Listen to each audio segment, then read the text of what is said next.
नमस्कार. म्हणे स्त्रियांना वेदाधिकार नाही, म्हणजे वेदमंत्रांचं उच्चारण करण्याचा अधिकार स्त्रियांना नाही असं सांगितलं जातं. आता वेदमंत्रांचं उच्चारण स्त्रियांनी करायचं नाही असं सांगणारे काही पंडित सुद्धा आपल्याला सापडतात, काही ब्राह्मण सुद्धा आपल्याला सापडतात. कोणी म्हणतं श्रीसूक्त स्त्रियांनी म्हणू नये, कोणी अजून काय म्हणू नये असं म्हणत असतं. मुळात वेदोच्चारणाचा अधिकार स्त्रियांना नाही असं जेव्हा सांगितलं जातं तेव्हा मनुस्मृतीमधल्या एका श्लोकाचा आधार दिला जातो. साधारण हा 9व्या अध्यायातला 18वा श्लोक आहे जो तुम्हाला दिसेल, ज्या श्लोकाचा अर्थ होतो स्त्रियांचे जातकर्मादी संस्कार मंत्रपूर्वक होत नाहीत, त्यांना वेदमंत्राचा अधिकार नाही, त्यामुळे त्या धर्मज्ञ नसतात. आता मनुस्मृतीचा हा श्लोक बघितल्यानंतर हिंदू धर्म स्त्री विरोधी आहे असं मत बनायला काहीच हरकत नाही. त्यामुळं अनेक पंडितांनी, अनेक विद्वानांनी याच मंत्राचा आधार घेऊन याबाबत बोलायला सुरुवात केली. मग कसा स्त्रियांवरती हिंदूंमध्ये अन्याय होतो त्याविषयी अजून मी खूप बोलणार आहे. याच्यात एकावर भागणार नाही आहे, खूप जरा तपशीलवार सांगावं लागणार आहे. दुसरा एक श्लोक सांगितला जातो आणि तो श्लोक म्हणजे, तो श्लोक नाही आहे, ती तुलसीदासाच्या रामायणामधली आहे. ढोर गवार शूद्र नारी सभी ताडनके अधिकारी असं सांगून स्त्रियांवरती अन्याय कसा होतो हे सुद्धा सांगितलं जातं. चला, थोड्या वेळाकरता मनुस्मृतीत लिहिलं आहे म्हणून खरं असेल असं गृहीत धरून आपण आपल्या बोलायला सुरुवात करूया. डेमो देना पडता है, उदाहरणं सांगावी लागतात, गोष्ट सांगावी लागते म्हणून ती सांगतो. अगदी आधुनिक काळातली सांगतो, मग आपण जरा मागं जाऊया आणि मग यातले तपशीलवार खुलासे बघूया. मध्य प्रदेशामध्ये इंदोरकडं जात असताना, म्हणजे धुळ्यावरून इंदोरकडं जात असताना मध्य प्रदेश म्हणजे इंदोरच्या अलीकडे 35-40 किलोमीटर अंतराच्या अलीकडे महेश्वर नावाचं एक गाव लागतं. आतल्या बाजूला आहे, 15-16 किलोमीटर आतमध्ये आहे, नर्मदेच्या तीरावरचं महेश्वर हे गाव. या महेश्वर गावाचं वैशिष्ट्य असं आहे की या गावातल्या मंदिरांची, वाड्यांची रचना ही आपण पाहत असलेल्या बाहुबलीमधल्या सीनसारखी आहे. म्हणजे बाहुबलीत जे महिष्मती साम्राज्य आहे ना, त्या संपूर्ण महिष्मती साम्राज्यासारखी महेश्वरची आहे. आणि तेही महिष्मती साम्राज्यच होतं. ते दगडी बांधकाम, तसं ते सगळे घाट बीट सगळं तुम्हाला तसंच बघायला मिळतं. फोटो तो काही दाखवतो तुम्हाला, ते मी दिसेल तुम्हाला, ते किती कशा स्वरूपात सिमिलर वाटतं तुम्हाला ते. महेश्वर हे साम्राज्य, महेश्वर हे गाव राजमाता पुण्यश्लोक अहिल्यादेवी होळकर यांचं साम्राज्य. आता अहिल्यादेवी होळकरांनी महेश्वरला आपली राजधानी का हलवली, तर अहिल्यादेवींच्या सासूंच्या नावावर ते साम्राज्य होतं आणि सासूंच्याकडून ते सुनेकडं म्हणजे अहिल्यादेवींच्याकडं ते आलं. आता सासूच्या नावावर का होतं आणि सुनेच्या नावावर का आलं, तर त्याचं कारण असं आहे की जुन्या काळी महिलांच्या नावावर असलेल्या प्रांतावरती आक्रमणं होत नव्हती, त्याला अभय दिलेलं असायचं. म्हणजे अहिल्यादेवी होळकरांच्या काळामध्ये तिथे ते होत होतं. आता जरा इंटरेस्टिंग विषय सांगतो. मंडनमिश्र नावांचे एक ऋषी होते आणि त्या मंडनमिश्र ऋषींच्या पत्नी होत्या भारती मंडनमिश्र. मंडनमिश्र आणि शंकराचार्यांच्या मध्ये, आदिशंकराचार्यांच्या मध्ये जो वादविवाद झाला तो महेश्वरी या गावीच नर्मदेच्या तीरावर झाला असं सांगितलं जातं. आणि या वादविवादाच्या मध्ये न्यायाधीश म्हणून काम करणाऱ्या मंडनमिश्रांच्या पत्नी भारती मंडनमिश्र होत्या. म्हणजे वेदोक्त विषयावरती, श्रुती स्मृतींवरती जो शास्त्रोक्त वादविवाद झाला त्याच्या न्यायाधीश म्हणून काम करणाऱ्या भारती मंडनमिश्र होत्या. या भारती मंडनमिश्रांच्या ज्ञानाला प्रचंड प्रसन्न होऊन शंकराचार्यांनी आपल्या 4 शाखांच्या पैकी एका शाखांच्या शंकराचार्याच्या पुढे भारती हे नाव लावायला सुरुवात केली, हे लक्षात घ्या.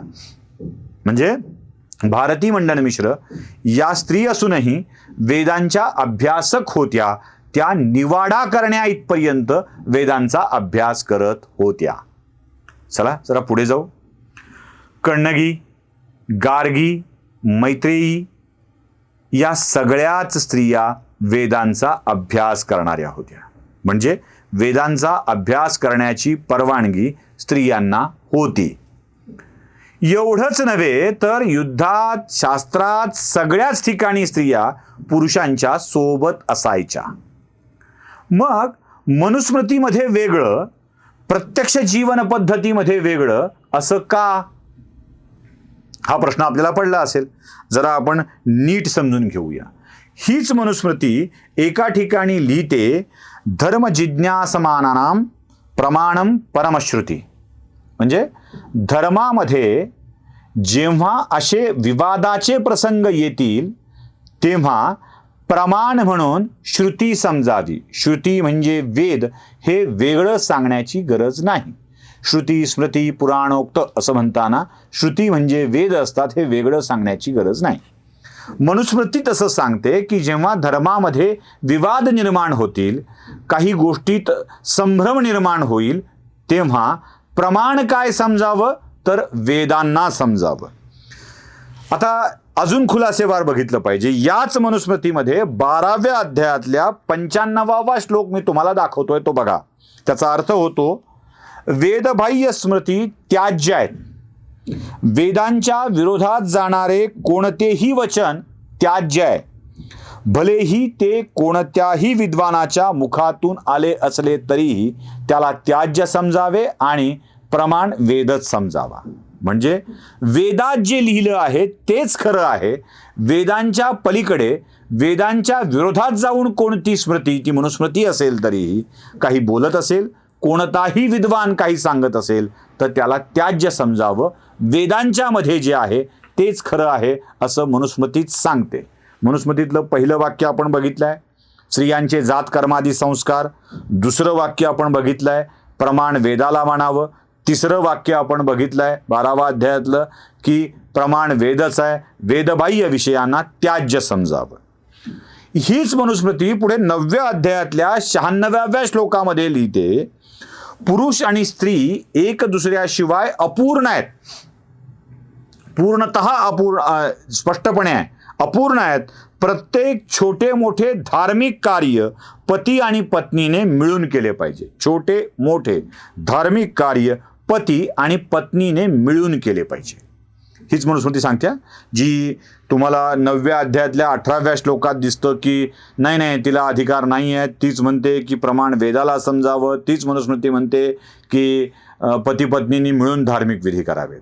आता जरा आपण वेद प्रमाण मानायचे असतील, विवाद निर्माण होत असेल दोन वाक्यांच्या मधले, म्हणजे 9व्या अध्यायातल्या 18व्या श्लोकात स्त्रियांना वेदाचे अधिकार नाहीत, 9व्या अध्यायातल्या 96व्या श्लोकामध्ये स्त्रियांनी सर्व पूजा छोट्या मोठ्या एकत्रितपणे कराव्यात असं म्हणते, तेव्हा विवाद निर्माण होतो. आणि विवाद निर्माण झाला की वेदांच्याकडे जावं आणि वेदांच्या मध्ये तपासावं की नेमकं काय आहे. चला जरा आपण ऋग्वेदातला 10व्या अध्यायातला एक श्लोक बघूया, ज्यात लिहिलंय की स्त्री उपनीता आहे, ती उपाध्यायी आहे. आता स्त्री उपनीता असेल, उपाध्यायी असेल, म्हणजे तिला उपनीता व्हायचं असेल, उपनयन उपनीता, लक्षात घ्या, उपनयन उपनीता म्हणजे मौजीबंधन पुरुषांचं होतं, ही उपनीता होते. आणि उपाध्यायी असेल तर तिला धर्माचं, शास्त्राचं, श्रुतीचं, पुराणाचं ज्ञान असलंच पाहिजे. हा संदर्भ ऋग्वेदातला आहे, माझा नाही. ऋग्वेदातल्याच 8व्या अध्यायातला आणखी एक संदर्भ तुम्हाला मी देतोय. तोही श्लोक बघा. पती समवेत बसून यज्ञ करण्याचा अधिकार स्त्रियांना आहे. रामानं यज्ञ केला होता, राजसू यज्ञ. त्या यज्ञात सीता नव्हती म्हणून सीतेचा सुवर्णा पुतळा बसवावा लागला होता. मनुस्मृती ही सांगते आहे की पूजेत बसवता येतं. म्हणजे बघा, स्त्रियांना पतीच्या समीप बसून यज्ञयागादी काम करण्याचा अधिकार आहे. हे ऋग्वेदातलं आहे. ऋग्वेदावरच थांबून जमणार नाही आहे, जरा पुढे जावं लागेल, अथर्ववेदावर जावं लागेल.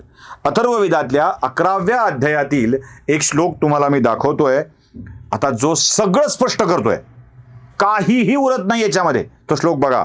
याचा अर्थ होतो, ब्रह्मचर्याचे पालन करून उत्तम पती प्राप्त करण्याचा अधिकार स्त्रियांना आहे.